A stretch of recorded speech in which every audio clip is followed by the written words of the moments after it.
Bonjour et bienvenue au Téléjournal de Montréal. Aujourd'hui, pour marquer la fin des années 60, nous avons mis au point un épisode spécial qui vous présentera les événements marquants de cette décennie.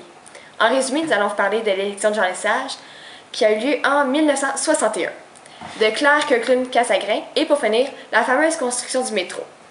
Maintenant, allons rejoindre notre spécialiste qui vous présentera la carrière de Jean Lesage. C'est à vous, Marie-Josée. Je vous cède la parole. Bonjour, ici Marie-Josée en direct de Montréal. Comme vous le savez déjà, au début de la décennie, plus précisément le 22 juin 1960, Jean Lesage remporte les élections générales avec 51% des voix et ainsi devient donc le premier ministre du Québec.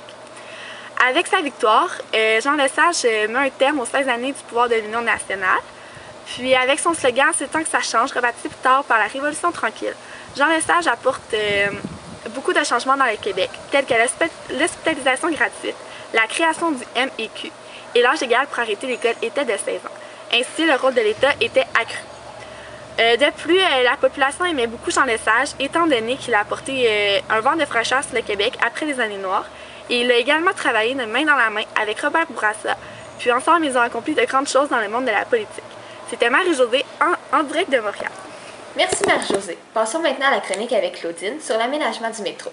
Nous avons en exclusivité aujourd'hui accès à des photos de sa construction.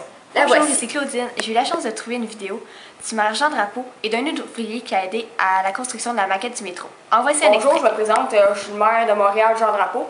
En 1962, la construction du métro a été débutée. Dans ma ville, il va y avoir un métro. Moi, j'ai produit la maquette de ce métro-là, puis j'ai vu ce projet-là devenir réalité. Puis je peux te dire que le métro, ça a apporté un nouveau vent à Montréal, puis ça a révolutionné le monde des transports. L'État a participé entièrement à ce projet-là. Puis, en plus, là, l'équipe Bombardier, elle a fabriqué les wagons. Fait que voici des photos.